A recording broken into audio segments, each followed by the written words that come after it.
Tous les mercredis dans votre quotidien, ne manquez pas la chronique La Petite Séduction. Une occasion de découvrir comment le village saura séduire son invité. Une primeur dans la presse et le soleil.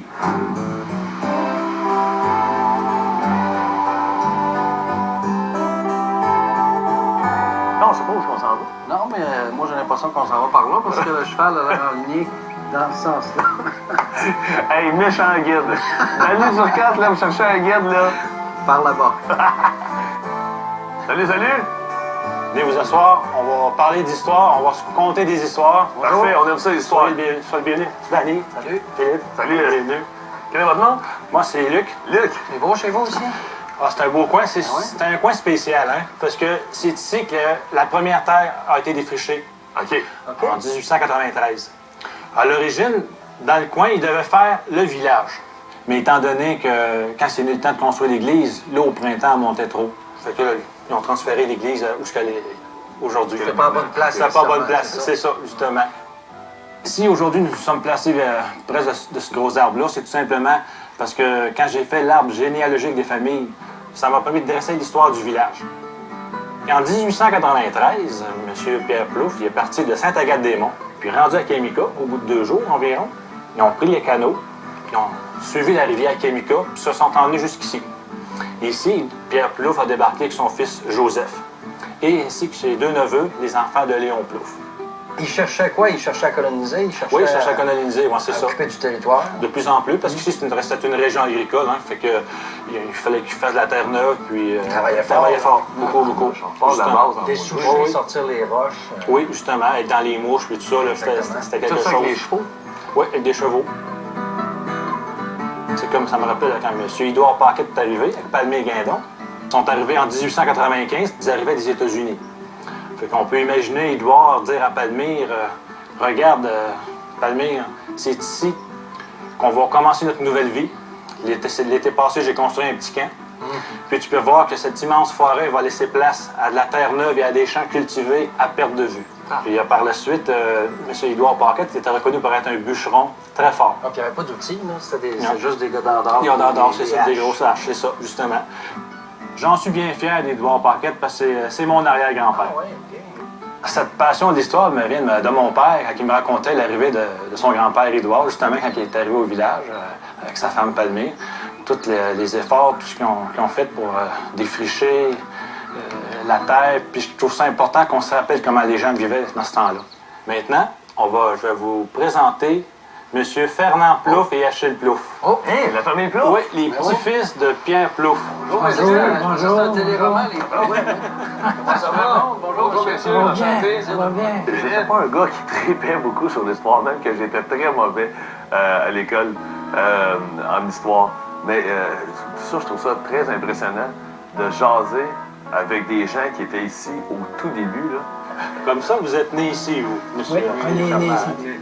Toute la famille. Cet arbre-là, là, moi, j'ai des vues à peu près gros comme ça. Ah ouais? Parce qu'il est important pour vous, hein? Ben oui, C'est qui était important. C'est qui l'a planté? C'est ma mère qui l'avait planté. Il est au-dessus de 100 ans, cet arbre-là. Parlez-nous donc comment ça se passait la vie sur la ferme dans le temps, là. Ah, ça, C'était pas facile. C'était pas facile, hein? non, c'était pas facile. Non, tu le dis, puis il m'a dit comme ce gars, il manquait bien des affaires, hein, comme l'électricité. Ça vous tendu de venir nous montrer vos outils, les premiers instruments oratoires? Il y a des antiquités là-dedans, c'est Ah ouais, vraiment on va voir ça? Ah oui, c'est intéressant. Comme ça, on faisait un voyage à Cuba. À Cuba, c'est ça, justement. Ça, c'est quoi exactement? Ça, c'est un lasse à finir. Un lasse à finir? Un lasse à finir. Fini ici. Au niveler Tiens, de terre. gagner la terre. Ah, ça, c'est un jeu de fer, moi. Ah, ouais, ça va. Ça, c'est la charrue. Oui, c'est la charrue de mon C'est elle. Ça, c'est la première. Ah oui, mon Ça, père, il ça, a il fait a cette labouré. charrue-là. On l'a Il labouré. était seul pour labourer. Je faisais ça à longueur de journée. Ah ben oui, pour labourer comme ici au chalet là-bas, là. Pour ma famille, on a fait notre arbre généalogique, puis justement, c'est irlandais, c'est anglais. Mon grand-père, il s'est emmené dans le coin de Murdochville, en Gaspésie, pour travailler ses bateaux.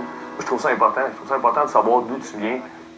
Je vous présente Mme Plouffe, Gilbert Plouffe, Bonjour, Madame Plouffe. Bonjour, madame. 101 ans. Ça va bien? Oui. Ça me fait plaisir. C'est Danny, mon nom. Bonjour, Philippe. Enchanté. Racontez-nous la première fois que vous avez vu une voiture passer. Comment vous avez eu peur? Ben, c'était une vraie boîte noire. Ah ouais, t'es noir? On voyait pas personne là-dedans.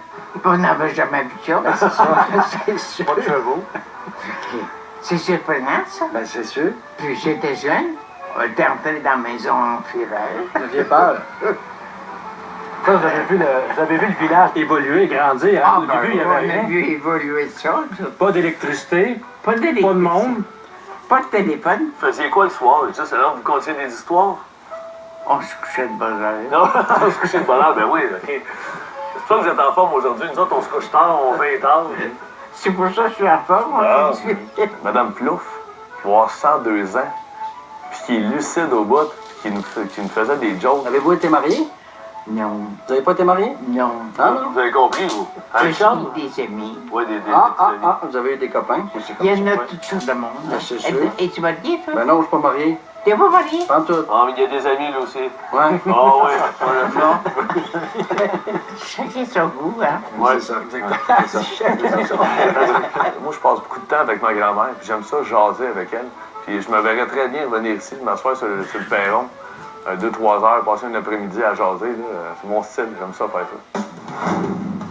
Je m'appelle Hugo Léonard, je vous présente ma famille, Peggy, Manuel et Théo le percussionniste.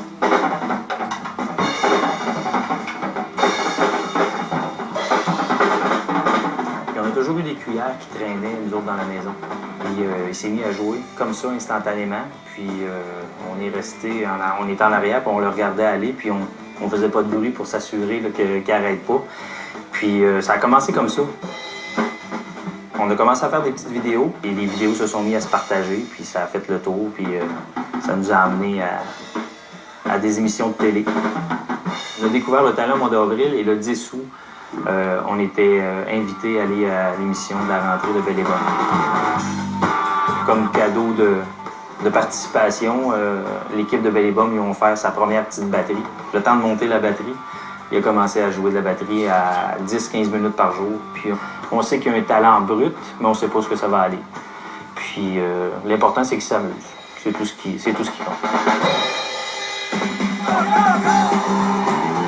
Quand je suis rentré tantôt dans la grange, je me suis levé à la tête, j'ai vu qu'il y avait du monde au deuxième, il y avait du monde au balcon partout. C'était hallucinant. Puis quand j'ai vu en plus la face à Danny Turcotte, d'un cible, là, j'ai fait « Wow, boy, on va être du fun ».